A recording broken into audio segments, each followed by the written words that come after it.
Então vamos lá. Boa noite a todos. Boa noite. Salve Maria. Salve. Viva Cristo Rei. Viva! Eu sou a Mãe Maria Rainha. Viva! Amém. Hoje nós vamos tratar sobre a visão histórica de Karl Marx, né? Dando sequência à série que nós estamos vendo aí de formações nas sextas-feiras, né? Então lá na frente vocês veem que compõem um todo, né? Um cursinho, né, de como nós somos hoje, o que nós somos diante da crise, né? Como nós podemos de alguma forma responder a ela, né? Então, de alguma forma, né, é uma tentativa, né, de resgate, né, daquilo mesmo que nós temos que ter diante de Deus, né, para viver bem neste mundo, certo? Antes da gente iniciar, vamos rezar a oração de São Tomás, certo? Para antes dos estudos. Em nome do Pai, do Filho e do Espírito Santo. Amém.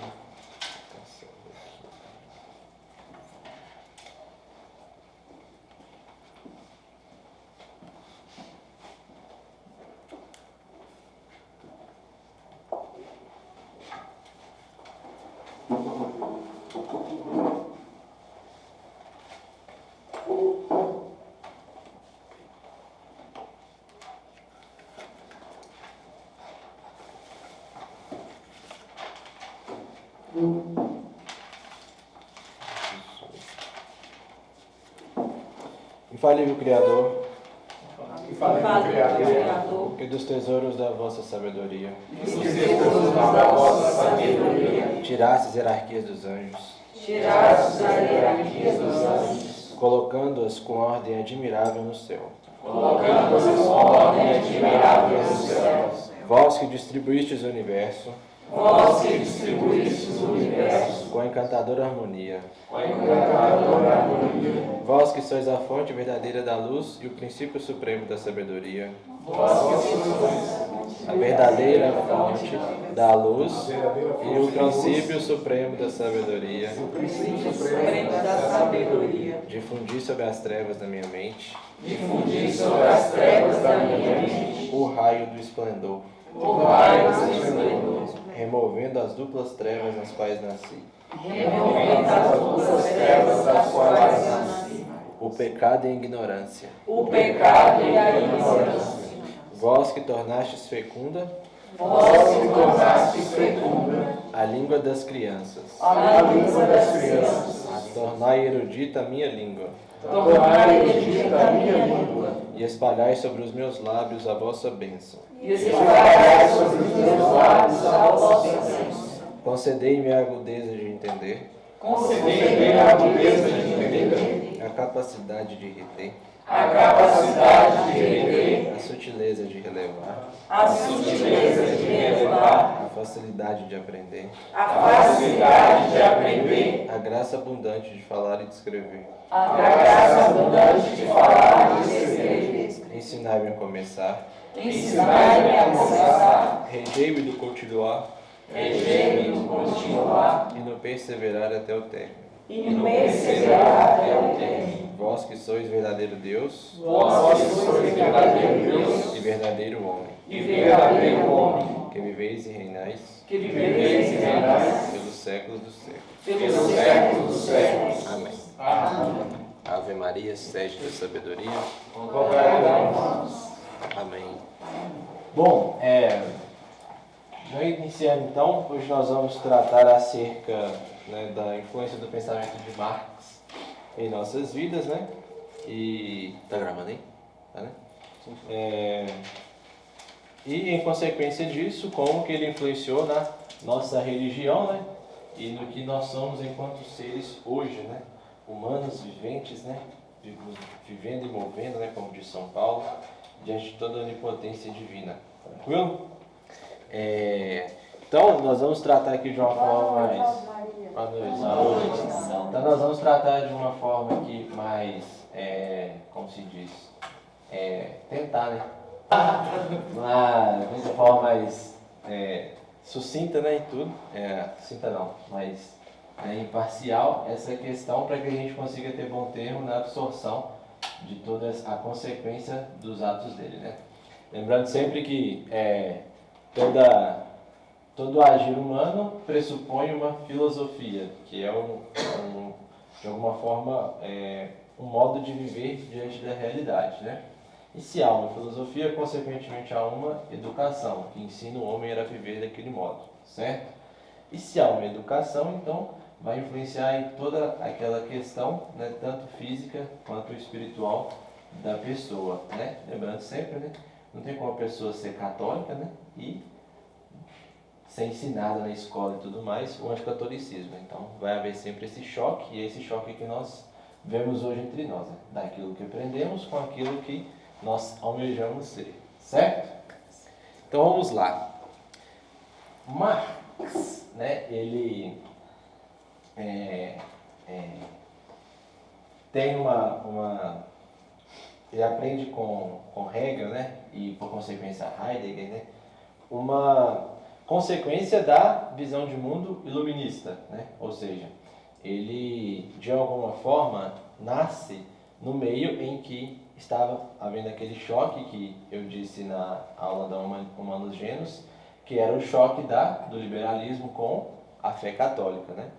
Ou seja, a síntese modernista das heresias, né, das doutrinas más, com a boa filosofia e boa teologia. E diante disso ele nasce nesse choque, né? Se a gente pudesse reduzir de forma sintética o modernismo, né, que desencadeia, o liberalismo que desencadeia no modernismo, seria a dualidade entre ciência e fé. Ou a dualidade entre, por exemplo, história e filosofia escolástica, teologia. Por que da história? Porque história, né, quando vocês vão ver ali, né, a partir de Descartes, história é a mãe de todas as disciplinas, né? É por meio da história que se conhece todas as outras, né? Ou seja, a reunião dos fatos históricos ali, né, organizados e interpretados, né, que alguém passa para outra pessoa, né? Então, Marx nasceu num contexto, né, floresceu num contexto intelectual em que, de alguma forma, as pessoas perguntavam queriam uma resposta da igreja mais científica às questões dela, e a igreja e a igreja tentou de algum modo dialogar, mas sem perder a essencialidade daquilo que nos é metafísico, né? Ou seja, aquilo que nos transcende. E isso é muito, né, já de uma questão, né, que como ele aprendeu com Hegel, né, que é as bases do mundo, né?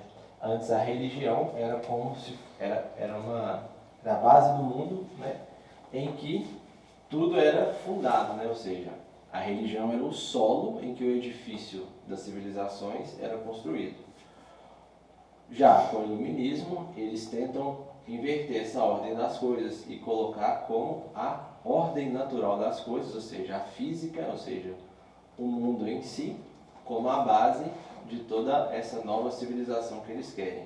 E, consequentemente, um novo tipo de homem, né? Então, lembre lá daquela aula da filosofia do Evangelho, em que eu tinha uma ideia, um corpo social mais ou menos definido, e já com Marx, essa disrupção ela é mais clara, porque vai haver um novo tipo de homem, né? Que é um homem histórico, um homem que age na história e que a partir da história dá o seu sentido, certo? Então essa talvez seja a primeira relação brusca que a gente vê em Marx, né, na sua visão histórica, e fica muito evidenciado naquela frase: até que os filósofos sempre especularam sobre o mundo. A partir de agora eles vão mudar, eles vão participar, ser ativos e mudar o curso das coisas, né? Então, essa é mais ou menos alguns pressupostos, né, dessa visão histórica de Marx para a gente entender essa questão, certo? Então, entrando já agora assim no que é a visão de Marx em si, ele bebe da dialética hegeliana, né? Alguém lembra da dialética hegeliana? Não, ou não? A gente teve uma aula sobre isso, eu lembro, sim. Então, eu tenho uma tese, certo? Que Hegel vai chamar de ideia pura, eu tenho uma antítese. Ai, daí eu tenho. Mas eu coloco. Necessidade de A antítese, que seria a natureza, o mundo físico, né? Aqui também é chamada de lógica. Aí vocês já podem perceber que essa lógica aqui é aquela lógica de Descartes, matemática, entendeu? Só que tem que lembrar que nem tudo que é lógico é verdadeiro. Eu posso pensar num unicórnio, né, azul pulando na Lagoa Paulina? Posso, mas não significa que é verdade. De alguma forma demonstra uma lógica, né? Mas mais ou menos o exemplo é esse. E tese, antítese e síntese. A síntese seria a aplicação da lógica em contraponto à natureza, né, que daria aí, de alguma forma, o agir. Né? Percebam que é uma tríade que, de alguma forma, tenta substituir a trindade na doutrina da participação do ser em São Tomás de Aquino. Então, a gente vai ver isso lá na frente, vocês entenderem, certo? Uma coisa muito, eu diria diabólica, né? Mas como Muito bem feita, né? Mas é muito bem pensado, assim, de alguma forma, né? Diabólico. Só que Marx, ele pega essa dialética hegeliana e a inverte. Como que ele inverte? Ele não considera a ideia pura, a lógica, o pensamento, como pressuposto. Ele coloca o mundo, a física, a natureza. Então ele vai colocar, em primeiro lugar, a antítese no lugar da tese e a tese no lugar da antítese. E, consequentemente, vai gerar uma nova síntese. Síntese faltou aqui. Explico melhor como que isso se dá. Me perdoa. Calma. Quando você coloca, antes disso aí, que você colocou essas três colocações aí, elas vêm do que mesmo? Perdoa de coração. Da dialética hegeliana. Hegel que funda esse modo de pensar o mundo. Certo? Hegel veio do iluminismo, mas rompeu com o iluminismo, né? E a partir dali ele começou como se diz, criar sua própria filosofia, né? Que ia fazendo essa disrupção de alguma forma a gente pode dizer, do antigo regime para iniciar um novo. Então percebam, já adianta aqui, que isso aqui é a base filosófica do nazismo. Tanto é que eles consideram Hegel e Heidegger como os primeiros, né, não tinha ainda nazistas. Né? Por quê? Porque eles pegam, de alguma forma, os filósofos nazistas e tudo mais, pegam essa ideia de Hegel e eles vão aplicar em todas as ciências. No direito, na história, na psicologia, teoria do direito, né? Justamente, entendeu? Então, ou seja, como que isso aqui vai dar no quê, por exemplo? No positivismo, né? E, bom, a mim parece o que isso aqui de alguma forma dá no nazismo, né? Qual que é a tese do nazismo?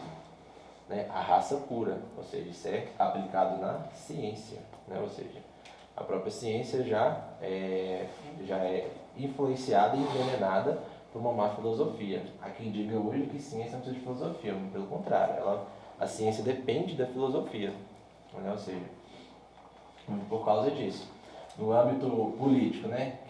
Como é que Hitler ele encarava essa questão? Ele tinha ideia pura do primeiro Reich, ou seja, o reino, né? Ou seja, o reino puro, aplicado e tudo mais na Europa, que vai gerar uma nova sociedade, entendeu? Então, por isso, essa é uma forma maldosa mesmo de usar, né, essa questão para influenciar as pessoas. E pasme, né, muitos católicos, protestantes, né, pessoas inocentes caíram nesse conto do vigário, né? Ou seja, foi um dos maiores termos que nós já vimos, né, infelizmente. Só que o Marx ele é um pouquinho diferente, porque o que ele faz? Ele inverte a antítese com a tese. Então, Marx não entende, por exemplo, que nós temos uma ideia pura. Ele entende que nós temos que analisar a realidade, o fato social, tal como ele é, e a partir dele estabelecer uma ideia perfeita sobre esse mundo. E isso se chama hoje de ideologia. Certo? Fruto dessa má filosofia. E, consequentemente, ele vai dar uma nova síntese, ou seja, uma nova solução para esse problema. Certo? Ele não parte do pressuposto de uma sociedade perfeita, ele parte do pressuposto da fome, da maldade, da miséria do homem e vai, de alguma forma, contrapor isso com uma ideia perfeita de como aquele mundo deveria ser. E, consequentemente, ele vai dar um novo agir naquele homem, certo? Ou seja, o homem vai agir de forma diferente. Então, a gente percebe que intelectualmente, Marx é muito influenciado por Hegel, e isso, de alguma forma, é a chave da dialética marxista, né? A dialética é o quê? É um modo de você não interpretar, mas dialogar mesmo com os problemas do mundo. Por isso que é uma dialética, ela vai ter sempre duas vias, uma perfeita e uma imperfeita. E elas vão se chocar e vão gerar uma síntese, certo? Porém, né, foi passando-se os anos e tudo mais, os pensadores, né, de Marx, eles viram que isso era meio que um eterno giro sem fim, né, porque você pode fazer isso em todas as áreas, em tudo, e chegar de alguma forma a individualmente vários tipos de ações específicas, né? Então, mais para frente, a gente vai ver, por exemplo, a escola de Frankfurt, né, Stalin, Lenin, interpretando essa lógica marxista aplicada de alguma forma ao seu modo, né? E vai tentar usar daquilo que ele tem da força para fazer com que as pessoas sejam, de alguma forma, este plano perfeito da mente deles, né? Tranquilo? Ô, Diego, esse envolvimento de Marx, né, na pedagogia, porque a gente pergunta pedagogia, a gente pergunta sobre Marx, né? Nós vamos chegar lá ainda, tá? Alguma dúvida até aqui? Isso é só a dialética hegeliana, né? Isso influencia as nossas vidas hoje? Muito. Sim. Não é verdade? Toda hora, né? A gente vê as coisas, enxerga um plano perfeito e age de alguma forma, mas sem o vislumbre da verdade. Porque o que falta aqui justamente é o quê? A verdade. A noção de verdade que transcende o próprio ser. A verdade aqui, de alguma forma, não existe. Ela é construída. Percebam? A linguagem ela é plástica. Então, Começa de uma tese errada que cai numa conclusão errada. Quando a gente fala assim, a verdade é plástica por causa da linguagem, é muito por conta disso. Porque há uma lógica por trás que vai fazer com que eu defina o mundo tal como eu concebi, certo? Lembrem que Adão nomeou todas as coisas segundo a sua essência, não é? Aqui as coisas são nomeadas segundo a minha própria lógica de existir, certo? Então vai levar em conta aquilo que eu sei, o que eu conheço, para chegar naquela perfeição que eu almejo ser. Só que, porém, não tem aquela noção de verdade, de bem, de belo, né? Por quê? Porque muitas vezes pode ser uma coisa intrinsecamente má. Vide aí o nazismo, como eu já citei. Certo? Pode convencer muitas pessoas, mas não a totalidade delas. Certo? Alguma dúvida? Tranquilo? E o que seria o existencialismo de Heidegger? Né? O existencialismo de Heidegger, em Marx, influencia ele no seguinte aspecto. Quando Marx faz essa inversão, né, da antítese com a tese na lógica para chegar na síntese, Hegel ainda tinha uma noção de absoluto, de divino, certo? Coisa que Heidegger não tinha. Heidegger, ele era um imanentista puro. Ele não cria em Deus, a verdade, tudo mais nessas coisas. E por isso ele influencia Marx, né, a partir desse existencialismo, em sua lógica. Então, a troca da tese com a antítese já é a própria influência de Heidegger no pensamento de Marx. Ou seja, o que vale é aquilo que existe e aquilo que eu posso fazer. Certo? Ou seja, por exemplo, eu posso carregar aquela cadeira? Sim. Então, para Marx, termos muito bobo assim, a minha libertação seria eu conseguir levar essa cadeira para onde eu quisesse, né? Se a gente pensar na dialética de Hegel, eu olho para a cadeira e tudo mais e eu posso, por exemplo, usar a cadeira para, de alguma forma, usar ela só para atingir as pessoas. Um fim maléfico, seria uma síntese de um plano abstrato, compreendem?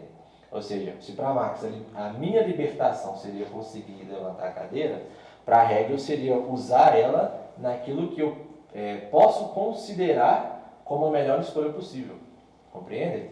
Um está mais abstrato, né, mais, como se diz, mais num plano intelectual maior, e o outro nem tanto. O outro já está num plano mais existencial. Um mais na teoria, outro mais na prática, Isso. né? E desse existencialismo que provém o que nós chamamos de o praxismo marxista, ou seja, que é a religião da praxis. O que vale é só aquilo que eu posso fazer e aquilo que eu estou vendo ou consigo ver. Certo? Materialismo puro, né? Hã? Praxismo. É, praxismo marxista, isso. Que vai dar no que nós chamamos de materialismo, mas ainda não vou entrar nisso não. Tranquilo? Alguma dúvida? Não? Tem um artigo do Padre François, que é esse aqui, ó, Teologia do século XX e suas influências históricas, né? Ele está disponível na internet aí, vocês podem ler, né? É muito bom também. Isso que eu te falar, estava olhando aqui algumas coisas. Tem esse livrinho aqui também que é muito bom, A Raiz Antitomista na Modernidade, do Daniel Scherer, que é excelente, vai falar muito disso também. E o do Padre Leonel Franca, O Tomismo frente às ideologias modernas. Esse livrinho aqui está disponível na nossa loja, viu? Quem quiser comprar, pode, no final, comprar na nossa mão, beleza? Não só sei o preço dele, mas tá aí. Mas é muito bom. É, esse aí. Esse aqui não tem não, né? Esse foi na liga, né? Foi. Esse é da Esse aqui liga. foi. Primeira liga, né? Isso mesmo. Aceitamos débito e igreja. E Pix. Segundo já, Os pensadores, eu tive técnico da é interessante que eles pensam, né, eles elaboram esse tipo de pensamento com uma base cristã, de pensamento cristão, e a partir dessa base de pensamento cristão tentam desconstruir com a própria base eles legam. Vou explicar para vocês, por exemplo. Quando Hegel pensa nessa dialética, né, da tese, antítese e síntese, Hegel tem em muito qual noção cristã diante dele para ele estabelecer isso, né? Ele tem noção a própria sociedade que o influencia. Hegel não aprendeu isso aqui, ele criou, certo? E que base cristã que deu a ele essa dimensão, né, lógica para ele conseguir aperfeiçoar isso? Uma das coisas seria a teoria dos mundos possíveis de João Duns Scotus, né? Ou seja, que seria a probabilidade de eu em alguma realidade conseguir realizar atos diferentes da minha própria probabilidade atual. Ou seja, eu poderia ser Diego em algum mundo possível, convertido e talvez hoje um milionário, ou talvez um miserável, entendeu? E a partir disso eu conseguiria estabelecer noções de mundo diferentes para cada um. Então percebam que de alguma forma influenciou Hegel de toda essa questão, né? Ou seja, a própria base, a noção da filosofia cristã, dos avanços teológicos, foi o motor para eles próprios destruírem aquilo que lhes deu a própria vida, né? Então percebam que isso é um contrassenso quando eles querem tirar a religião e a Igreja Católica da ordem natural do mundo e estabelecer essa própria ordem natural. Sendo que é a própria noção da igreja e da religião que lhes dá essa noção estrutural da própria filosofia. Ou seja, eles não conseguiriam especular ou estabelecer essas filosofias se a igreja não desse a eles a noção da própria magnitude da filosofia. Certo? Vocês verem mais ou menos o mundo louco que a gente vive, né? Ao mesmo tempo que, por exemplo, né, uma pessoa diz que a autoridade da igreja ela não deve ser centrada mais num líder só, ela mesma está tirando a própria autoridade dela, né? Ou seja, se eu não preciso obedecer a um líder só, esse poder tem que ser fragmentado, então eu também tenho parte nesse poder, então para que eu vou ter que te obedecer, né? É um contrassenso lógico, né? Então, de alguma forma, essa é um dos frutos dessa dialética hoje que a gente vive. E é uma dessas nossas crises, né, que a gente tem que superar a todo instante. Tranquilo? Alguma dúvida? Dúvidas, Zé Carlos? Nenhuma? Certeza?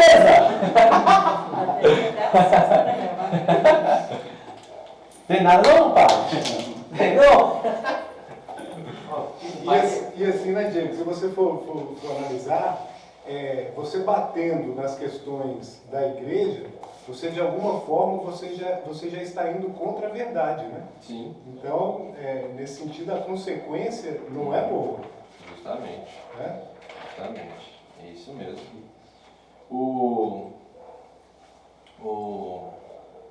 Tem um trecho aqui, que olha só, para vocês entenderem como que essas reflexões nasceram a partir dessa noção de tentar dar respostas existenciais aos próprios problemas que a igreja já tinha resposta. Por exemplo, quem é o homem, qual é o fim do homem, para que serve a família, o que é economia, né, e tudo mais. E aí fica sempre esse questionamento, né, que a gente vê da própria igreja, por exemplo, quando ela vai dialogar com o socialismo.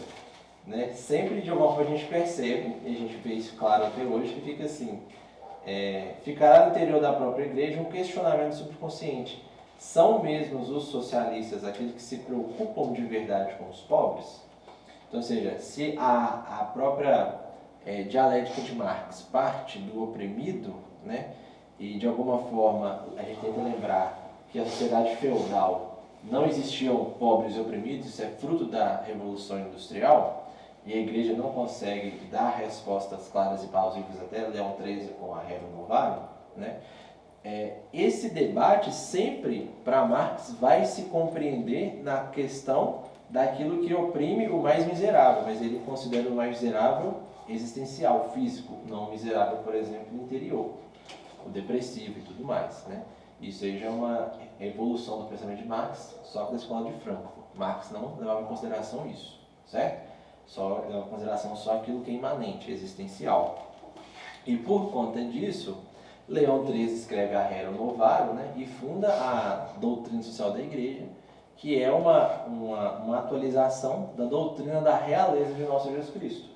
Se antes Cristo deveria ser rei entre as nações, agora ele tem essa realeza deve necessariamente dar respostas aos novos problemas do mundo, certo? Ou seja, por isso ele atualiza a doutrina da realeza de nosso Jesus Cristo para a doutrina social da igreja, né?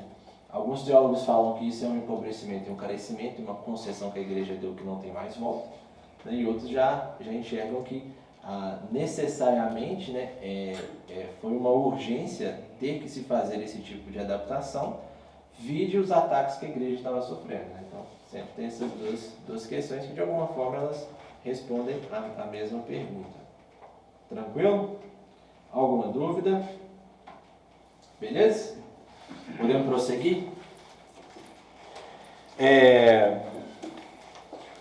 Partindo disso, então, de toda essa problemática, né, que a gente tem, nós vamos ouvir falar sempre, nessa época, daquela questão, o Jesus histórico e o Jesus da fé. Ou seja, quem é o Jesus da fé, né, e quem é o Jesus histórico, né? E fundar a teologia da libertação, por exemplo, a noção de Jesus histórico e o Jesus da fé, né? Então, assim, a visão de Marx, ela é tão profunda, né, que vocês vejam que ela influenciou, né, filosoficamente o mundo, teologicamente a igreja e espiritualmente toda a sociedade que teve contato com esse pensamento. Por exemplo, a espiritualidade hindu oriental sofreu com o pensamento de Marx? Não. Por quê? Porque ele queria... Não tem uma verdade, né? Não. Porque lá não existe uma noção de homem clara, mas só uma noção de Deus propriamente na matéria. Eu falo do hindu. Dos orientais em si. Nós não. A nossa noção de Deus, ela está participada no ser humano. Então, o próprio conhecimento do ser humano, em alguma medida, é o próprio conhecimento de Deus. Compreendem? Por que isso lá não chegou tão forte? Por conta das noções antropológicas de cada sociedade. Interessante isso, né? Muito. René Guénon, que era um esquisito do século passado, ele falava assim que o marxismo seria muito difícil de chegar na China, né? Por exemplo. E por que chegou na China de forma tão forte assim? Né? Mas não chegou esse marxismo puro, chegou logo o quê? Revolução cultural. Certo? Por quê? Porque para ter essa noção de homem, é preciso ter o quê? Uma mudança cultural. Só que lá foi uma mudança cultural o quê? A força. A base do ditadura. Revólver e derramamento de sangue. Certo? Foi o único jeito do marxismo entrar. Né? Isso explica muito porque que, por exemplo, nós temos lá ainda o Tibete, que ainda resiste, né, à ditadura chinesa. A Mongólia, apesar de ter essa tradição assim, um pouco, né, espiritual, né, no certo sentido deles, mas eles se deixaram dominar na política, mas não na religião. Né? E todas essas questões, Indonésia, na Malásia e tudo mais, a gente vê que lá se chegou um tipo de marxismo muito mais ditatorial do que cultural. Na China chegou-se com a desculpa cultural, mas à base da própria força, certo? E isso explica, por exemplo, vocês já viram o marxismo na Índia?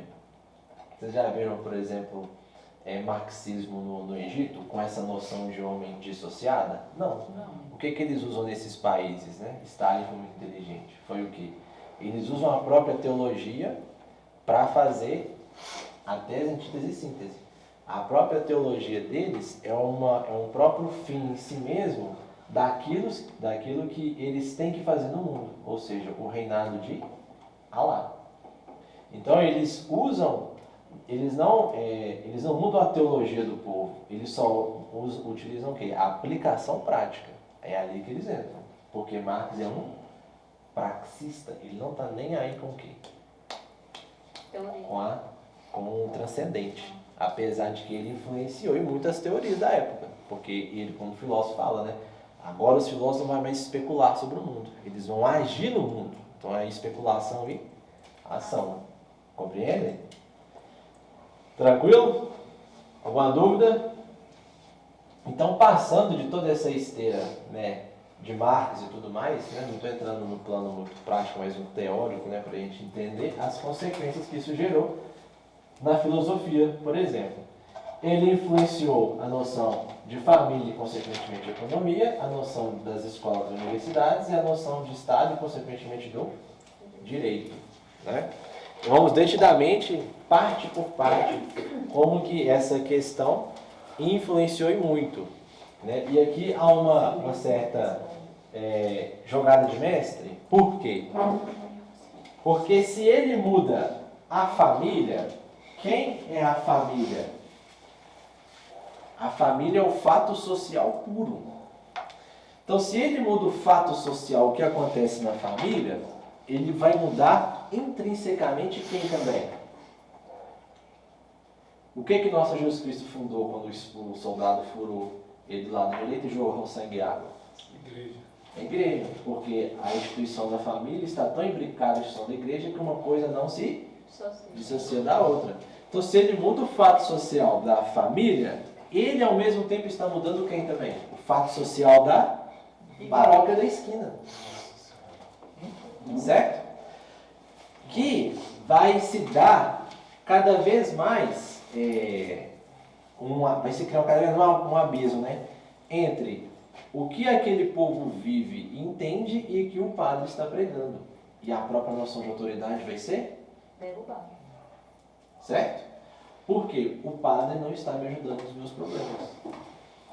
Mas, né? Por quê? Porque o fato social mudou. Aí lembrem daquela história da carochinha, né, que Pio XII já refutou, que falava assim: precisamos voltar às origens históricas da igreja, a era apostólica, a era onde as famílias eram fortes. Todo mundo já escutou isso, né? Por que isso, em alguma medida, o Pio XII já refuta e diz que é falso? Por quê? Porque está embebido de uma noção da dialética marxista na história. Porque você está levando em consideração que a natureza antropológica do homem não é a mesma hoje. E por isso a espiritualidade não é a mesma hoje. Você só leva em conta o fato social, né? Justamente. Não leva em conta a espiritualidade. A transcendência, Isso. justamente a essência do ser. Né? Mas por que eles utilizam esse discurso em favor deles? Mas isso foi com Pio XII? Não, Pio XII já viu isso e já refutou isso já. Só que isso está na igreja até hoje. Esse homem inteligente, Entendeu? né? Esse veio lá atrás, não enxergou. Esse nós estamos aqui, tem muitos que não enxergam até agora, nossa. Certo? Nem... Por que essa noção é interessante? Né, que a utilização desse discurso de voltar à era apostólica e retirar as influências que a igreja teve na construção da civilização, eles utilizam de alguma forma para proveito em si próprio. Qual é a desculpa? Defesa da família. Mas na verdade não. Por que na verdade não é uma defesa da família? Ele estruturalmente está fazendo o quê? Uma própria mudança na família. Que tipo de mudança é essa? Se lá atrás o fato social do Jesus histórico deu a própria concepção de família, o Jesus histórico que está atuando hoje deu uma nova concepção histórica de família. E como que o Jesus histórico age no mundo? Pela igreja. A igreja interpretando o mundo é a própria ação cristológica. Então é como se fosse o próprio Cristo no mundo, não é? Então se eu mudo o fato social da família, que consequentemente muda o fato social da igreja, qual é a desculpa? É o próprio Cristo querendo a revolução. Só que não. Certo? Uhum. Alguma dúvida? Diego, hoje na homilia do padre Paulo Ricardo, ele pontuou algumas coisas nisso aí, ó. Pessoal, depois eu vou até colocar no grupo lá e depois vocês colocam nos membros, porque ele fala um pouco sobre isso que você está falando. Justamente. O padre Paulo sabe isso aqui. Qual é o seu teatro também? Muito legal, algumas coisas. Paulo é Paulo, né? E é triste, né, também, porque a gente vê também como a gente tá atrasada e que isso vai me dando decepção. Não é? É. Decepção maior foi fundar o PT, né, mozão?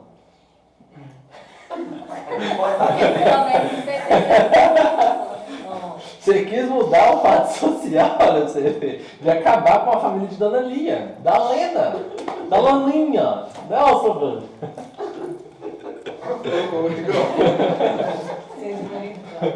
E é engraçado que é o seguinte, porque as palavras de Jesus não mudam, né? Vale para ontem, hoje e sempre.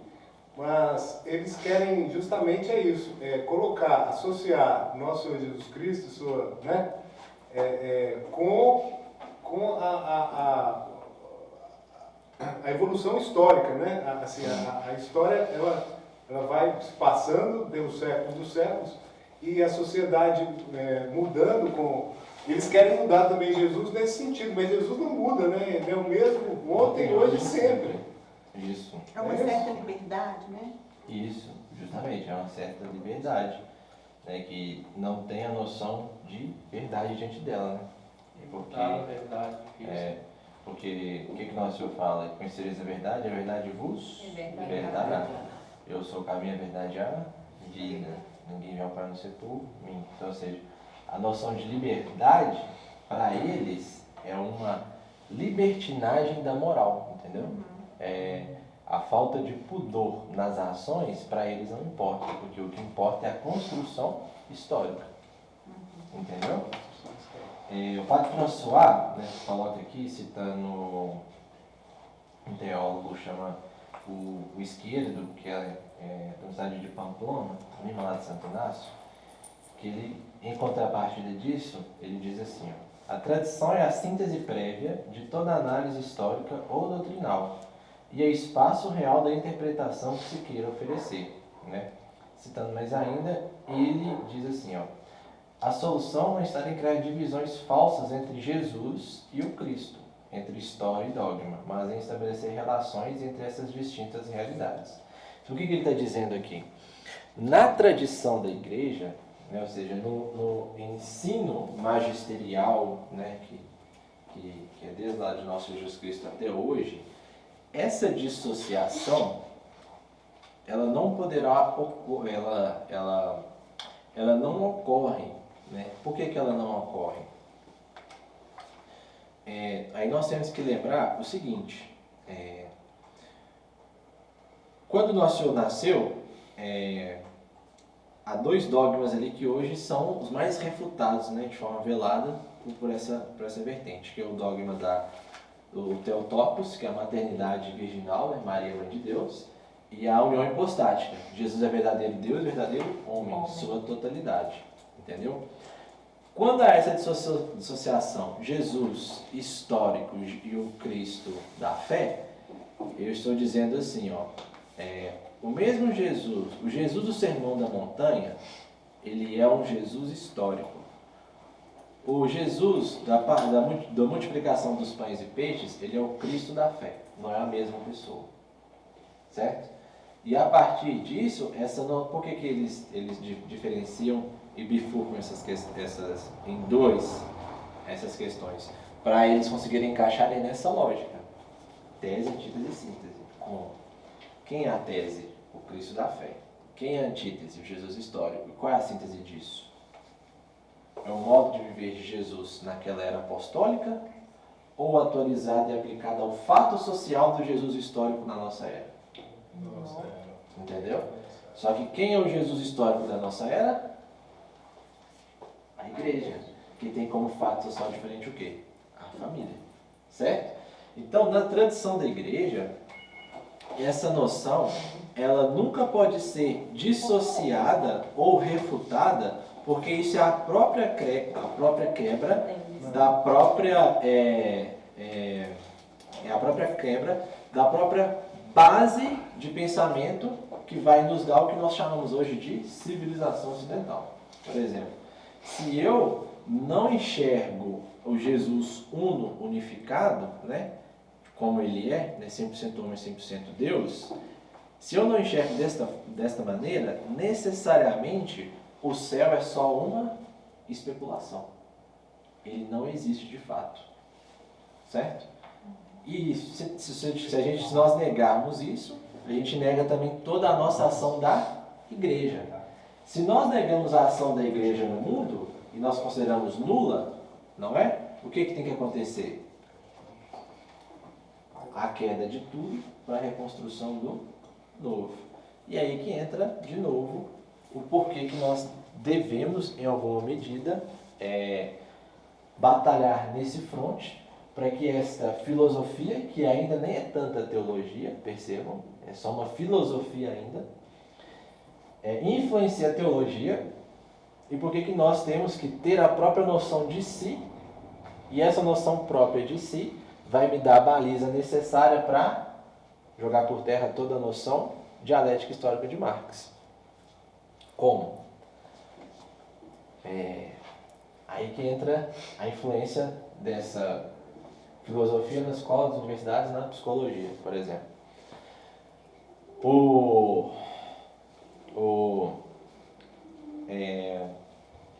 A personalidade nossa, ela é una, não é? Ela não é a síntese, ela é a unificação da sua estrutura biológica, intelectual, né, física, unívoca, né, e que a partir dela você consegue viver de fato, né, diante do mundo. Quando que eu sei que uma personalidade está fraca, por exemplo? Quando ela não tem solidamente um sentido. Quando a pessoa não tem sentido é porque ela tem uma personalidade fraca.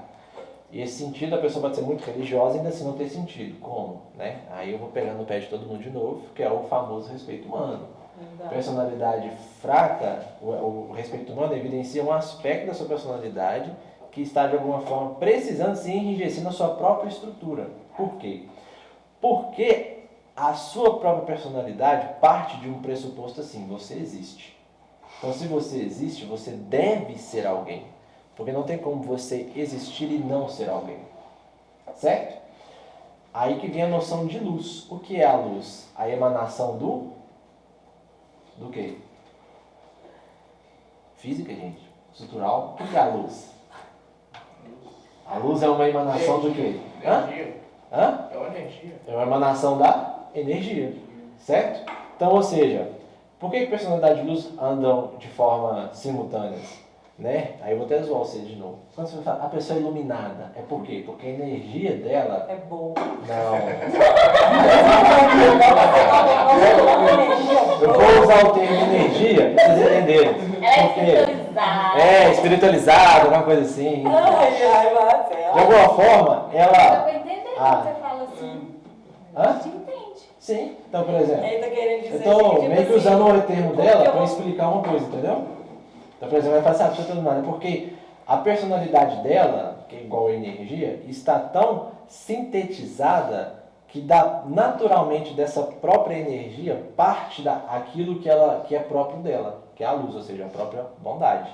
Entendeu? Então, ou seja, Esse sintetizado que você fala é o quê? Tipo, impregnada nela? condensado, unificado, entendeu? Por exemplo, o ser humano ele tem as misérias e as falhas, né? Mas não é dissociada dele mesmo, entendeu? Uma evidência da personalidade forte é o quê? É assumir o que ele tem de mal, entendeu? Ele assumindo o que ele tem de mal, ele consegue unificar o quê? A própria noção de ser dele. Essa unificação da noção de ser é a segunda morada, mais ou menos, entendeu? Que é o quê? É o próprio conhecimento de si em direção a Deus. Entenderam? Então percebam que, por exemplo, uma personalidade forte, unificada e tudo, interiormente te dá uma baliza não apenas imanente em você, mas transcendente no outro. Lembrem. Vamos tomar, por exemplo, que a personalidade como se fosse uma energia. Naturalmente, a energia bem unificada, concreta, dela emana o quê? Uma coisa boa. Ou seja, essa emanação é natural dela. Ou seja, você não tem que forçar nada. Entendeu?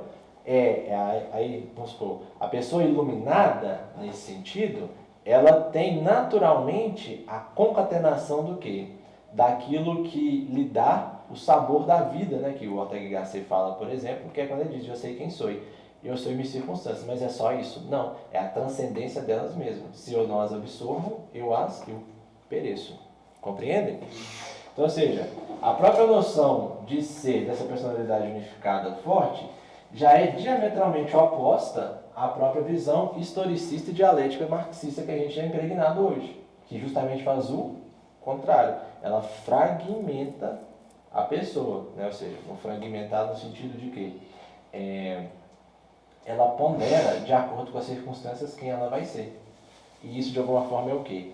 É a própria noção da transcendência, de que algo maior do que ela está sendo julgado e posto. Por isso Santo Agostinho diz assim, em Confessão no Corandeu, eu a todo instante estou diante de Deus me confessando, os meus atos, as minhas ações e tudo são uma confissão diante de Deus. Compreende? E quando você usa o termo, a pessoa que é religiosa, mas ela não não tem essa personalidade que você está falando aí. Por quê? Porque a religiosidade dela não unifica ela. Não ilumina o outro. Por que não unifica? Porque ela vai ser uma coisa rezando e vai ser o diabo com o marido. Entendeu? Não unifica ela, entendeu? As ave-marias dela não são transcendentais, ela fala por mera repetição. E tipo também, ela está ali mais, não seria nem por tradição, porque a tradição é uma coisa muito forte, mas seria assim, por a boiada está, o povo ensinou, ou por status, ou para ter pose, ou para mostrar para alguém, tudo, entendeu? Então tudo divide, não unifica a personalidade, entendeu? Então, por exemplo, qual que é a evidência, que a maioria do que a gente vê aí, filósofos e tudo mais, psicólogos, né, assim, Vitor Franco, né, São Tomás, o professor Cid, né, utilizam muito esse termo.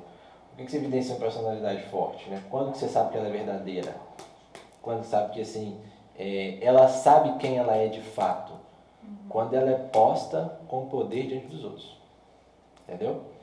Porque ali já é a própria emanação do caráter. Entendeu? Seria no caso de você passar por diversas situações e ser a mesma pessoa durante todas elas. Sim. Isso é uma personalidade forte. Isso. Mas isso também vem tudo também desde o nível que a própria mãe consegue educar a criança ao enfrentamento de problemas e decepção. Agora, Eu já vi muitas mães falando assim, às vezes, ele vai se tornar um adulto infantil. Por quê? Um menino bate na mesa, trombou. Aí a mãe vai lá assim, não, vai lá, xinga a mesa boba, chata. Eu já vi inúmeros. O menino vai crescer como?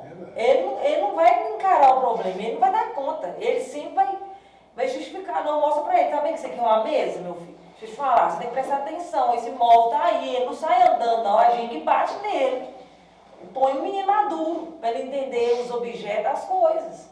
Senão, aí fica essa mente aí, não consegue enfrentar o problema, chora por qualquer situação. Fica desculpando, toda hora se justifica e tem medo também de ouvir verdade. Não dá conta de ouvir. Aí a mãe vai ter que camuflar o menino tá errado, não pode falar que ele tá errado. Por que não pode? A mãe, tá errado. Prosseguindo, então, essa concepção histórica do homem, né, que vai se desencadear, né, na própria noção de família e tudo mais, né? Houveram dois documentos no século XIX para XX que foram de São Pio X. Um é a Pachende, né, que a gente já viu um pouco, né? E o outro é um documento que chama o Decreto Lamentabile Sane Exitum. Ele são 65 proposições modernistas que Pio X elenca ali, que vão favorecer e fortalecer essa autoridade magisterial frente a esses problemas já que foram levantados pela filosofia marxista, certo? E é interessante que uma das proposições que o Pio X coloca lá é assim, ó, o Cristo da história seria um homem com simples ciência humana, que não teve a intenção de fundar uma igreja. Dessa maneira, a igreja não teria origem divina, nenhuma autoridade sobre-humana. A moral e os sacramentos nesse contexto também não teriam grande valor, já que seriam adaptações de fenômenos históricos com pretensão de ser imutáveis. O que ele está querendo dizer com isso aqui, né, nessa proposição desse decreto? Lembre lá que a distinção entre Jesus histórico e Jesus da fé está aqui na tese e antítese, né? Só que invertida, né? Então, quando o Jesus do Sermão da Montanha, o Jesus histórico, e o Jesus da multiplicação dos pães e do peixe é o Cristo da fé, isso ele elenca como a própria dualidade, né, separada, as naturezas de Cristo separadas, e eles chegaram até essa interpretação pelo método histórico crítico. Quando eles utilizam a interpretação do método histórico crítico, eles estão de alguma maneira dizendo assim, ó, toda a ação de Cristo que ajuda os pobres, ela é transcendental. As que não ajudam são imanentes. Por exemplo, a fundação da igreja contribuiu para o pobre da época? Não. Então foi o Jesus histórico, não o Cristo da fé. Então aquilo é um fenômeno, é um fato social da época, que vai mudar ao longo do tempo. Só que nosso Senhor funda durante toda a sua vida na cruz todos o quê? Os 7 sacramentos que nós temos, não é? Então, se a gente considerar os sacramentos, ele, historicamente, naquele momento, ele libertou o homem da sua própria existência física? Não. Não é? Então, se ele não libertou, então não é o Cristo da fé que está falando. É qual Jesus? O Jesus histórico. Se é o Jesus histórico, ele está levando em consideração que aquele fato social era o válido da época. E, portanto, como o fato social, ao longo do tempo, ele vai mudando, porque ele não tem a gente não pega nele, vai acontecendo, né? É uma consequência da realidade. Logicamente, então, os próprios sacramentos daquela época, moldados como tais, deverão também ser mudados. Aí vocês vão lembrar do Parinto falando assim, hoje celebrar pipoca com refrigerante é a mesma coisa. Por quê? Porque se os sacramentos não foram o Cristo da fé que os instituiu, mas o Jesus histórico pelo fato social, o fato social hoje mudou. Não mudou? Então, consequentemente, o comportamento das famílias mudou. Não mudou? E, em consequência disso também, o próprio comportamento da igreja também mudou. Não mudou? Isso seria modernismo? Isso é modernismo, justamente. E, então, se isso tudo mudou, então a minha própria estrutura, enquanto Jesus histórico representado pela igreja, deve mudar. Por quê? Porque é um fenômeno o quê? Social. Aí as questões sociais hoje é uma espécie de quê? Novo sacramento. Por quê? Porque elas imanentizam a ação do Cristo, libertando a própria pessoa da própria suposta miséria que ela está. Só que agora não é uma miséria mais financeira, não é uma miséria mais econômica, não é? Agora que tipo de miséria? A miséria do patriarcado heterossexual. O que tem o homem ser homossexual? Deixa ele na condição de oprimido. Como é que a gente liberta ele? Aceitando ele como ele é. Entenderam? É o novo conto do vigário, né? É a imanentização do próprio Jesus histórico adaptado ao fato social da época. certo? Por exemplo, isso de todo é errado? Sim, por que é errado? Porque a própria noção de homem está equivocada. Então, se eu não tenho a reta intenção de agir como Cristo, mas de adaptar ao meu modo o que Cristo um dia fez, isso que nós chamamos de quê? Obras da carne, que significa, São Paulo, definição de que o quê? O que são as obras da carne? Insensatez, ironia, aquelas questões todas, né? Ira, perversidade, perversão da fé, dos ensinamentos da moral e dos sacramentos. Entendeu? Então, as obras da carne, que São Paulo bem diz, é a própria mudança do ensinamento magisterial da Santa Igreja. Agora vamos lá. Eu, quando vou dialogar, por exemplo, supostamente, com alguém que tem esta filosofia imbricada, eu tenho que dialogar na esteira dele, nesse sentido, ou numa esteira mais apologética de refutar a partir das próprias misérias do ensinamento dele, da própria filosofia dele. Qual é o nível de questão, o nível de postura que eu tenho que ter frente a toda essa dialética que nós temos aqui? Você tem que descer no nível dele? Não, a segunda opção. Por quê? Porque se você considerar a própria noção de termos dele, você já está no campo dele. Porque a noção de homem dele é uma noção de uma construção lógica. Lembrem que a verdade é plástica? Entendeu? Então, se eu conceder a ele a adaptação dos termos, eu já perdi, já estou levando 1 a 0. Então, qual seria a postura diante de toda essa questão? Né? Vamos pegar o exemplo aqui. Eu encontrei um padre ruim que pensa nessas coisas aqui e tudo mais, e como que eu, de uma forma, pretendo ou posso conversar com ele? Mostrando a insuficiência da própria teologia dele na própria vida dele. Como? Noção de autoridade. A autoimagem que ele tem é de alguém que o quê? Detém o conhecimento e quer passar, não é? Então, se ele está dizendo que as pessoas devem ser, por exemplo, né, aceitas tais como elas são e tudo mais, e libertá-las desta opressão, ora, se você é a pessoa que me passa esse conhecimento, eu tenho que fazer o que com você? Tirar você daí, porque você está me oprimindo com o quê? Com sua própria noção de conhecimento. Ou seja, se você está querendo me ensinar algo que eu tenho que usar para que eu possa ser melhor, obviamente, então, se eu o fizer assim, eu vou destronar quem? Ele mesmo. Ele mesmo. A tese, antítese e síntese. De novo. Só que agora invertido. Entendeu? Vocês vão inverter a chave da questão. Se ele fala assim, precisamos das questões sociais, né? Porque não sei o quê, sei que lá. Ou até essa questão da pipoca e do suco, né? Ah, não tem problema, faz o que tem que sempre precisa seguir muito o rito, a liturgia e tudo mais. Ok. Aí eu falo assim para o padre. Ok, padre, tudo bem, vamos fazer assim, tudo mais. Deixa eu perguntar ao senhor uma questão. Jesus estava ali, sim ou não? Aí ele vai responder, sim. Ok. Então, qual é a diferença, então, do senhor para o mestre hindu? Aí ele vai falar assim, nenhuma, não é?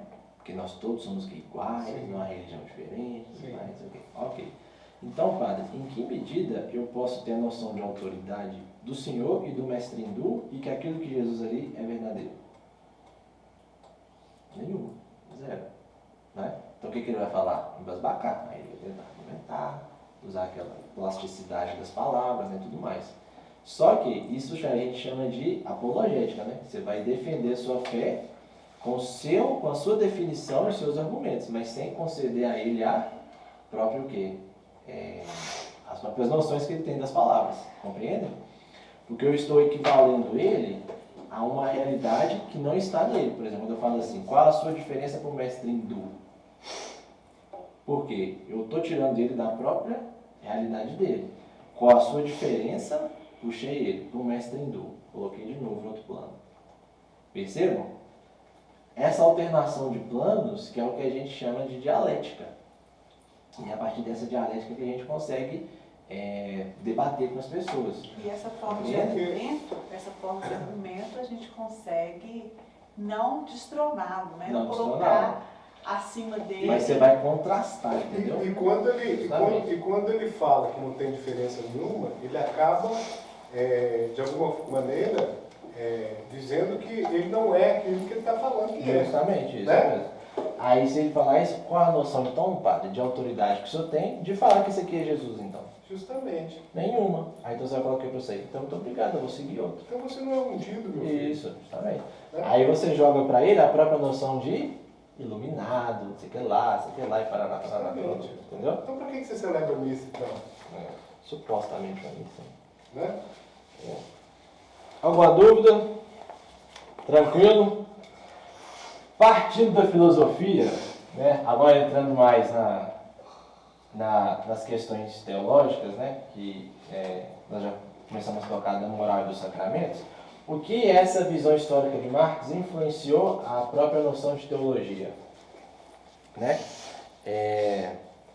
A gente tem que pensar aquela parte da noção de filosofia, né, que influencia aqui, certo? Que vai influenciar aqui também. Quando Marx tem essa noção existencialista e praxista da teologia, usada para libertar as pessoas do mal, a teologia, então, vai entrar na política, na economia e na onde mais? No corpo social, né, e tudo. Ela vai entrar nessas coisas que já transcendem a família, não é? Ou seja, são coisas que estão para além da família, dependem da família, mas não estão na família propriamente dita como fato social, não é? A teologia, portanto, então, ela vai se equiparar a todas as outras ciências, direito, né, psicologia, né, e tudo mais, essas questões. Disso daí vai nos dar, então, uma teologia existencialista que vai me dar uma disciplina pastoral diferente. Então aqui já é uma corrupção da própria noção da teologia, que é o conhecimento de Deus, não é? Agora não é o conhecimento de Deus, é o conhecimento da própria opressão do homem. Compreendem? Esse giro epistemológico é importante porque ele é a chave da interpretação da teologia da libertação. Ela não parte do conhecimento para Deus, ela parte do conhecimento para libertar a Letícia da opressão do Denis. Entendeu? Então ela vai entrar na psicologia como? Não, minha filha, ele não presta mesmo não. Seu dinheiro é seu dinheiro. Para que compartilhar os bens que vocês têm?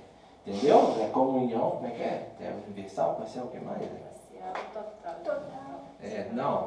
Separação total. Não dá nada para ele não, fica com o que é seu, meu filho. O que vale é você mesmo, entendeu? Então, ou seja, esse praxismo é pastoralmente impregnado, né, dessa dialética em que a teologia não é usada mais para descobrir Deus no outro, né, mas para libertá-la de uma suposta o quê? Opressão.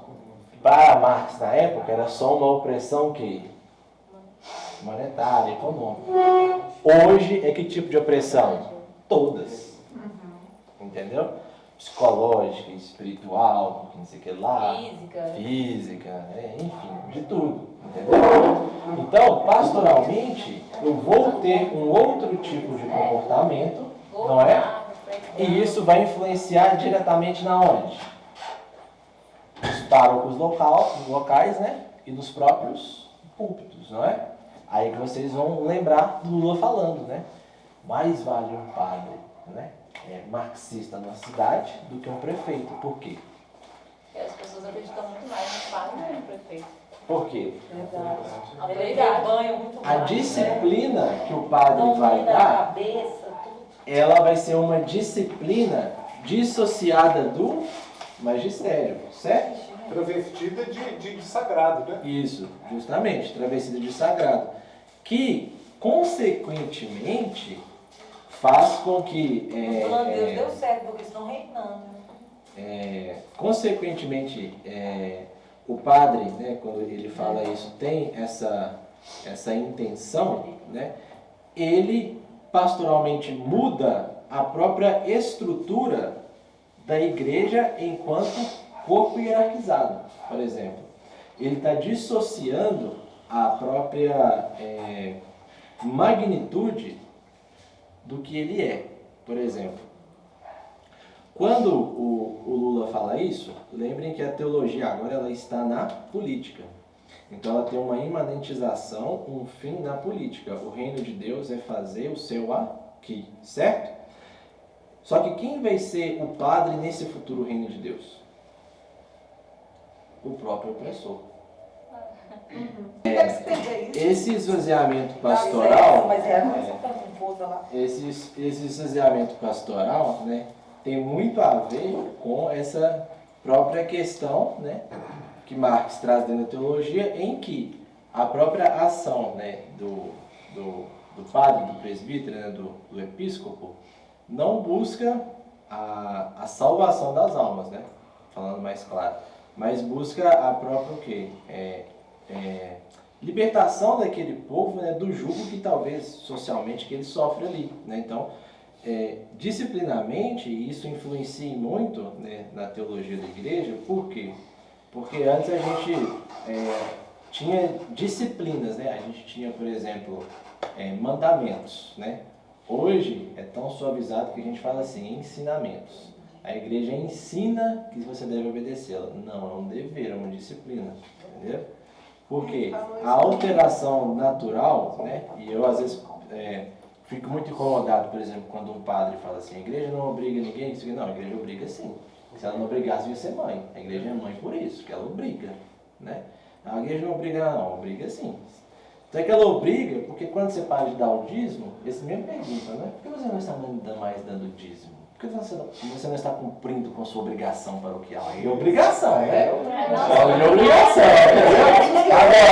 Agora os outros, entendeu? São governantes, né? Entendeu? Às vezes não fala, mas trabalha, aí já trabalha psicologicamente, né? Aquela questão. Entendeu? Para dar o dízimo é uma obrigação pastoral, né, disciplinar e tudo, mas para ensinar a fé não, ensinamento, segue quem quiser. Não. Pastoralmente, então, né, essa questão muda e se utiliza, né, e vai dar também uma diferença, agora sim, na própria questão espiritual, né. E agora entra as questões polêmicas, né, por exemplo.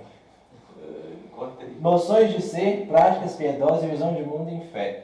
Por que a dialética marxista influenciou muito a espiritualidade católica, né? Porque nós perdemos o tom e o caráter místico. A gente pode de alguma forma até dizer esotérico, triunfante do que nós chamamos de fé católica. Por exemplo, à medida que as coisas nos acontecem, nós rezamos para Deus de alguma forma nos libertar da injustiça, né, daquele jugo, daquelas coisas ruins que nos acontecem, certo? Isso é errado? Não, não é errado totalmente. Mas por que muitas das vezes a nossa própria espiritualidade, às vezes ela é só fortificada e pautada na medida dessas injustiças? Porque nós perdemos, por causa desse novo fato social, dessa nova disciplina pastoral que dá um ensinamento, numa outra estrutura de igreja, nós vamos ter uma outra noção do ser. Do ser quem? Deus. Certo? Isso já é uma consequência da própria anulação da analogia doente de São Tomás de Aquino. O que é a analogia doente? É a participação, não é, da própria essência do homem na essência de Deus. Por exemplo, Deus criou o homem à imagem e semelhança, não é? Então, em alguma medida, nós participamos, né? Nós não somos Deus, nós participamos de um atributo divino que está em nós e que nos faz igual a Ele, que é o quê? O amor, certo? Deus é amor. E qual é a nossa finalidade? Amar a Deus, certo? Essa participação do ser, ela é transcendental, certo? Amor implica sacrifício. Sacrifício é doação. E a gente não doa o que tem de pior, doa o que tem de melhor. Essa nossa noção do ser divino não está associada mais a essa própria analogia da nossa própria essência. E por que isso muda a nossa espiritualidade? Porque agora nós vamos estar preocupados mais com o que nos acontece e menos com aquilo que as coisas são. Certo? Nós vamos evitar evitar a dor e nos dar o prazer até espirituais.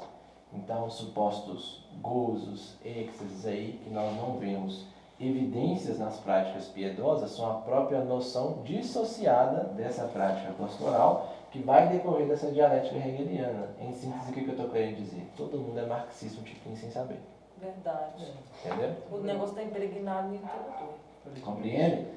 Se eu tenho essa própria prática piedosa dissociada da noção de ser, da minha participação unido com Deus, eu vou ter uma outra visão de mundo, não é? Em que a minha caridade agora é simplesmente para satisfazer o outro, não para gerar o Cristo no outro. Essa visão de mundo vai influenciar até no meu trabalho, não é? Eu vou trabalhar para quê? Para mim conseguir ganhar meu dinheiro e pagar meus boletos. Sendo que o meu próprio trabalho é o quê? É uma caridade para o meu patrão, ou para o meu chefe, ou para o meu superior. Por que é uma caridade? Porque necessariamente ele precisa de mim para que ele consiga ser realizado, não é? Em alguma medida, isso influencia a nossa fé. E aqui que entra a questão, por que nós perdemos a mística da fé, fruto disso aqui, e fruto de toda essa perca da autoridade mística e espiritual que a igreja deveria nos dar em alguma medida, né? A igreja que eu estou falando é burocrática mesmo, né? Não igreja corpo místico, tranquilo? A perca da fé é a horizontalidade da razão. Por quê? Porque a fé sem a razão, ela não consegue ser panorâmica, ampla. Ela fica o quê? Horizontal, só enxergo para frente. Se eu perco a noção, se eu tenho uma visão de mundo que me dá a perca, né, da virtude teologal da fé como virtude, ela, por ser virtude, ela precisa ser exercida através dos sacramentos, só que lembre que os sacramentos já estão o quê? Adulterados. Então eu não consigo exercer a minha virtude da fé. Por isso, um sacramento ele necessariamente tem que ser bem ministrado, para ele gerar um bom fruto da fé. Certo? Isso é um alerta para todo mundo aí. Inimição ruim é pecado, já falei. Certo? E ser conivente é a mesma coisa. A fé, esta fé, que deveria ser a transcendência da própria noção mística de nós mesmos unidos com Deus, ela, por exemplo, se macaqueia ou se troca de roupa, né? Ela fica uma fé ideologizada. Por quê? Já viram pessoas falando assim, eu adoro tal movimento e morro por ele, porque esse movimento que me deu Cristo. Né? Todo mundo já ouviu isso. Né? Isso já é uma ideologização da fé. Por quê? Porque a fé ela é universal. Universal no sentido de que ela está acima da razão. Então, pensam que imagine que a fé é essa mão e a minha razão é isso. A minha razão está aqui no chão. A fé faz isso aqui com a minha razão. Ela literalmente faz aquilo que Nosso Senhor fez lá com Pedro, Tiago e João na montanha. Ele faz o quê? A fé transfigura a razão. Compreende? Por isso a gente entende e compreende que vida intelectual e vida espiritual não se dissociam. Certo? Mas a vida intelectual a vida espiritual não é só vida intelectual. A vida espiritual é o conjunto da vida intelectual, da vida social e da vida familiar. Espírito é o quê? Sopro, não é? Movimento. Aonde começam os movimentos da sua alma? Na família, na escola e na igreja, não é? Espiritualidade, então, quando a gente diz isso, já é um próprio defeito da nossa fé. Porque a fé, ela não é espiritualizada, ou não tem uma espiritualidade da fé.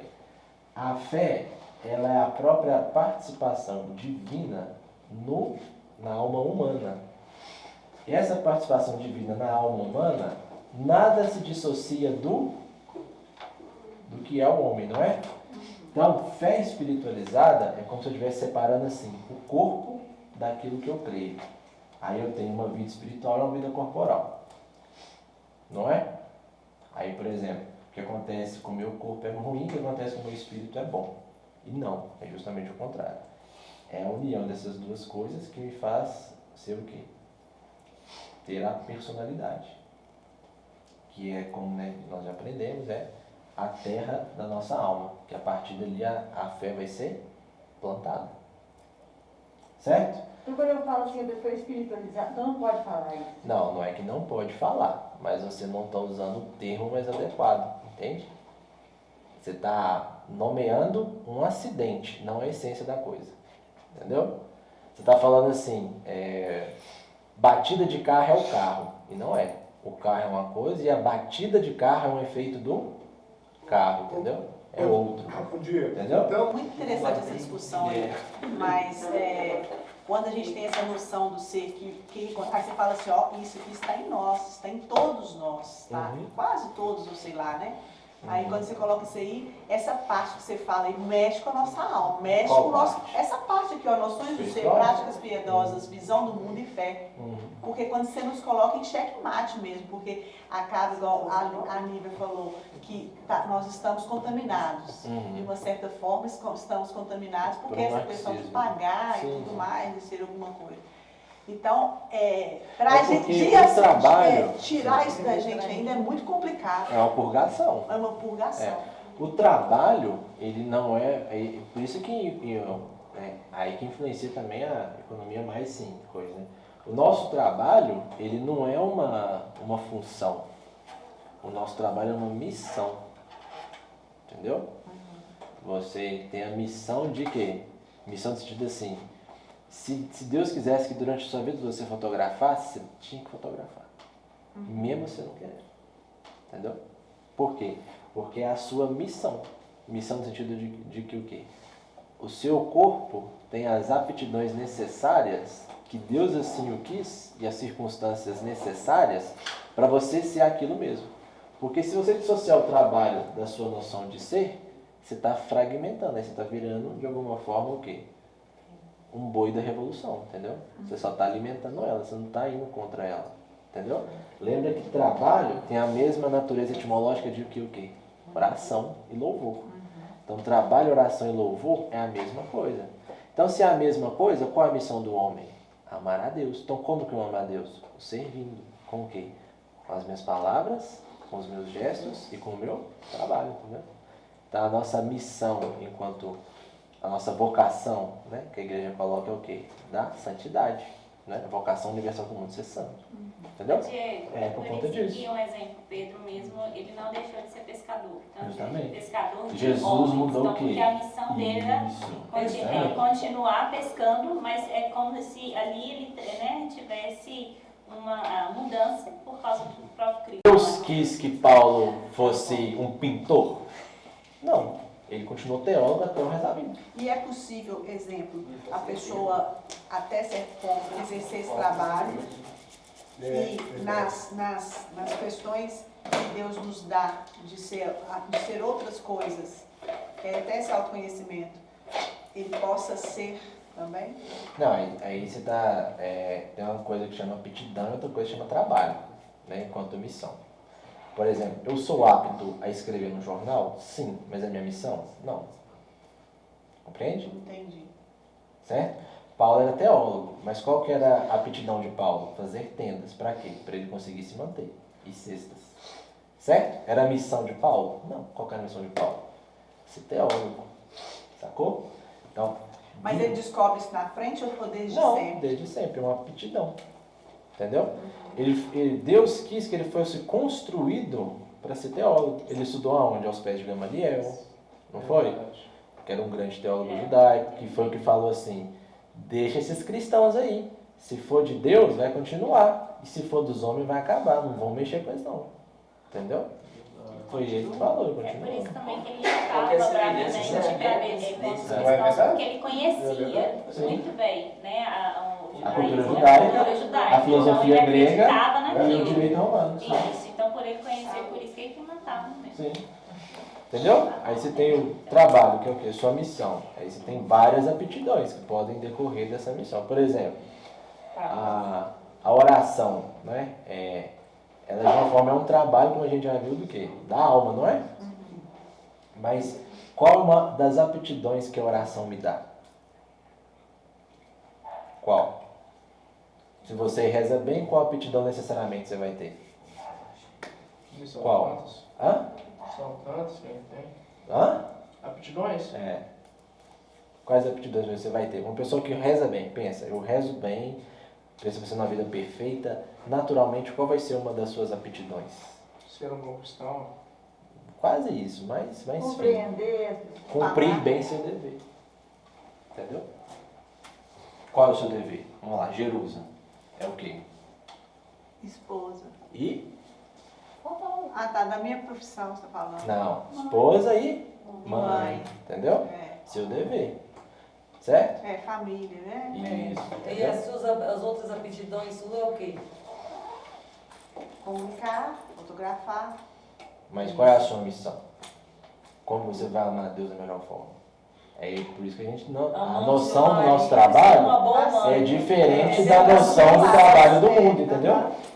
Compreende? Aham. Aí a gente entende assim, eu devo trabalhar por dinheiro.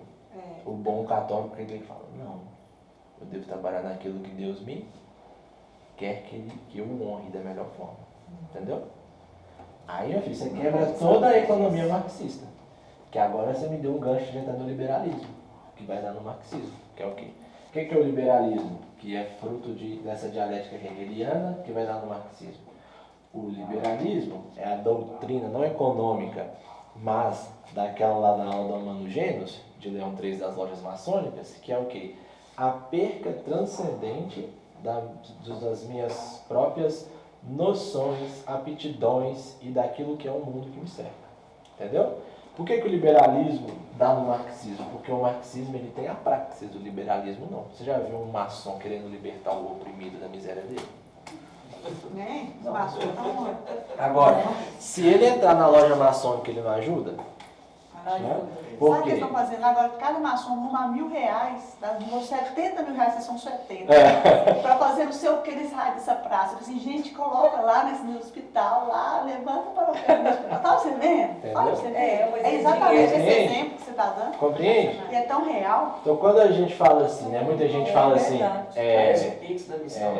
eu passo R$1.000 cada um, passa para nós. 70 conto já vai. Quanto é prestação da Então casa? quando a gente vê assim que Quanto é o filho? nós somos Tá, mais marxistas, né, velados do que católicos, é porque nos falta uma boa educação católica. Agora vamos pensar como marxista. Se eu educar a família para ter um novo fato social que me leva a uma fé católica mais viva, o que se chama isso? O que se chama isso? Conversão. A própria noção então de Marx é uma conversão que Ao contrário. adulterada. Entendeu? Por isso que a igreja condena o marxismo, o liberalismo e o nazismo, todo esse ismo aí, entendeu? Socialismo, comunismo. Só que aí nós temos um grande dilema hoje. Não. Nós não conseguimos nos livrar de certas amarras que a gente acha que é normal. Entendeu? Tipo, como Isso que o todo santo, mundo olha e vê normal. a conversão heróica do nosso tempo, Cultural isso. antes de cultural, ela tem que ser espiritual. Espiritual no sentido assim, eu tenho que ser minimamente bom. Para depois eu ser intelectualmente capaz, para eu ter a força educativa eficaz para ser o Cristo no outro. Entendeu? É aquele esqueminha lá que eu já passei, entendeu? Salvação, conversão, tudo mais, família, tal. Certo? Vamos lá. Isso influencia até nos temperamentos? Sim, mãe. Você acha que um temperamento que é hoje colérico tem o mesmo grau de ira de um colérico do século XVI, igual Santa Teresa d'Ávila? Não. O jeito dela ser colérica era no máximo falando um palavrão. Porque ela era espanhola, e o espanhol gosta de um palavrão, né? Não é? Um colérico hoje, o que ele vai fazer diferente? Além de falar palavrão, vai fazer o quê? Humilhação moral, vai pegar o carro e tentar bater, entendeu? Um outro tipo de reação do temperamento, fruto do quê? Da própria instrução que nós temos enquanto seres. Entende? O que São Tomás de Aquino era um fleumático e conseguia fazer aquilo, tudo e tudo mais, diferente dos fleumáticos hoje? Por quê? Qual que era a preocupação do São Tomás de Aquino? As questões da verdade? Foi buscar a verdade. Qual que é a preocupação do fleumático hoje? Não me incomode, eu não quero calma. É isso. Verdade. Ô, Entendeu? você chegou nesse Tem comida e uma Entendeu? cama, muito obrigada. Não, o Filomar, se você pudesse, é igual aquela foto que eu te mandei lá, anda com o colchão, o negócio da bunda pra sentar. O meu corpo nem responde o que tá aplicado no corpo.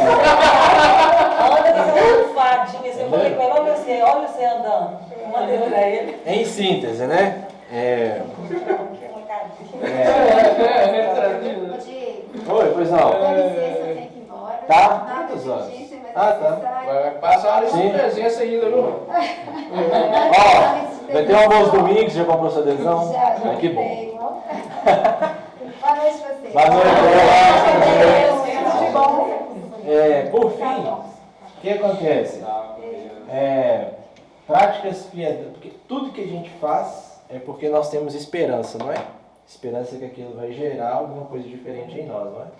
E se temos práticas piedosas que já têm em si a esperança, isso me dá uma visão de mundo. Por exemplo, quando eu faço um almoço, eu espero o quê? Né? Que as pessoas comprem, não é? Então, eu estou, de Vai alguma falar assim, forma... Comer! As pessoas comem bem, né? Entendeu? Você faz almoço, vai ter que comer! Vamos nomear só essa, né? Que as pessoas comprem quando eu faço almoço. Qual é a visão de mundo que esse meu ato de esperança me dá? Né? No caso nosso aqui, salvação das almas, entendeu? E por causa dessa visão de mundo, eu consigo exercer minha virtude da fé. Compreende? Aí, disso aqui, vocês percebem que isso aqui tudo pressupõe o quê? Que o meu trabalho é uma missão, que eu tenho uma visão correta de Deus, que eu sei onde eu quero chegar, compreende? Que eu sei quem sou. Isso aí é um O espiritual, assunto seríssimo o espiritual é a com as pessoas. última das coisas que a gente deveria preocupar, não a primeira. Entende? O espiritual deveria ser, o espiritual nessa realidade, não no sentido de rezar todo dia e tudo mais, de comungar dos sacramentos, né? Porque não tem como eu ser um ser espiritual Sem se eu ser não tudo for isso. bem educado. Entendeu? Educação do corpo, da alma e do espírito. Compreende? Era isso que os jesuítas faziam, né, com a Companhia de Jesus, na Ratio Studiorum, as ordens religiosas, né, os dominicanos, Carmelo, Beneditino, entendeu? E tudo. E foi isso que nosso Senhor também nos ensinou. Por quê? Ele já chegou falando como é que ia ser o céu para um fazendeiro lá de Israel daquela época? Não. O que ele falou? Ele falava assim, né? Presta atenção no tempo, viu? Porque quando começar a chover, você vê o trovão, você não vai para casa se guardar? Pois é, diz que quando o Filho de Deus vir, vai ser desse jeito. Ele vai avisar e vai vir buscar. Para guardar os seus. E chegou falando assim, no céu sereis como anjos? Não. Quando ele usava parábolas, não era? Por exemplo, olha a parreira, não é? Tá vendo a parreira ali precisa ser podada para ela gerar mais fruto e tudo mais? Não é? Assim são vocês também, nas mãos do Pai. Vocês precisam ser constantemente o quê? Podados, né? Entendeu? Ele fala do grão de mostarda. Se tivesse uma fé tamanho do grão de mostarda, vocês moveram esse monte destes. Por que vocês estão embasbacados, né? Ele não chegou falando do espiritual puro. Ele foi o quê? Educando as pessoas. Entendeu? Ele foi preparando as pessoas, né? E aí ele deixou, né? Aí a missão do Espírito Santo de atualizar a sua obra e de convencer o mundo do quê? Do pecado, da justiça, do juízo. Certo? Como que o Espírito Santo convence? Como é que São Paulo diz? Quais são as armas que Deus usa para convencer o mundo do pecado e do juízo? O próprio Espírito Santo? Não. Quem? Os fiéis discípulos de Cristo. Então, aí nós entendemos a participação divina nossa na salvação do outro. Que é tão possível quanto. Justamente. Testemunho vivo. Isso mesmo. E sabe o que ele falou hoje, Paulo Ricardo? que os discípulos tinham as mesmas indagações que nós temos hoje. Sim. Exemplo, porque o casamento, por exemplo, quando ele mostrou o modelo do casamento, os discípulos não conseguem. Aí ele falou, é possível. Aí foi mostrando a forma que é. Aí hoje uma pessoa, não consigo assumir um casamento, eu não quero, não consigo, porque eu não consigo andar nessa retidão. E ele faz esse paralelo, ele falou, gente, é a mesma coisa. Eles, nessa questão que você está mostrando aí, ó, dessa do testemunho, Sim. que aí somos imagens e semelhanças do Senhor, nesse sentido aí, é muito claro isso, fala disso, que é a mesma dúvida lá com os discípulos, é a nossa agora, é o que nos inquieta a alma. Só que o mundo é essa bagunça, mas dá para ser. Então, enfim, Só que, porém, de uma forma cada vez pior, né? Cada vez vai aumentando mais as dificuldades. Então, Mas as questões de 1000 anos atrás, 2000 anos atrás, é a mesma coisa hoje, porém, muito mais difícil hoje ainda, né? sim, porque Por nós causa disso temos aí, marxismo. muita coisa que Assim, atrapalha, né? Posição que ela fala. por que eu fico pensando? Por fim, Por que a se igreja não me engano, pode falar. Por que, por exemplo, a igreja não se preocupa em formar os fiéis, conscientizar? Agora só manda rezar. Vai rezar? Hã? Por que a igreja não incentiva você a Não, a igreja incentiva, né? As más pessoas que não, né? Entendeu? Não, Porque não, as más pessoas A que igreja não. não é só o padre, a igreja É, é ué. muito mais que o padre, Ué. nesse sentido. Não é Tal posição deve-se a uma concepção segundo a qual a teologia, ao invés de partir da revelação e depois pautar todas as realidades, deveria primeiro ver a realidade social, a miséria humana e somente depois referir-se a Deus. O que anteriormente foi dito é uma inversão do método teológico que, segundo São Tomás de Aquino, na doutrina sagrada, todas as coisas são tratadas à luz de Deus, ou porque trata-se do mesmo Deus, ou porque estão ordenadas a Deus como princípio. Enfim. Para os autores da teologia da libertação, a realidade social de miséria e sofrimento é a chave para uma autêntica interpretação teológica. Na verdade, a teologia da libertação, apesar de ser uma realidade formada por uma questão metodológica, desde o ponto de vista dogmático, podemos afirmar que ela possui umas teses em torno a determinados campos de interesses, como o pobre oprimido, o giro hermenêutico e o reino de Cristo. A liberdade cristã é entendida como uma libertação no contexto social, uma opção pelo Jesus histórico e por uma cristologia de baixo, uma discussão em torno da natureza e a gênese da própria igreja, como consequência de uma cristologia de baixo. Ou seja, gênese é o quê? Formação da família, da sociedade. Ou seja, a gênese mudou, a igreja vai mudar. Certo? Lembre de Fátima, a última batalha será entre Satanás e a família. Certo? Terminamos por aqui, né? Mais tarde, depois eu vou continuar. Muito legal.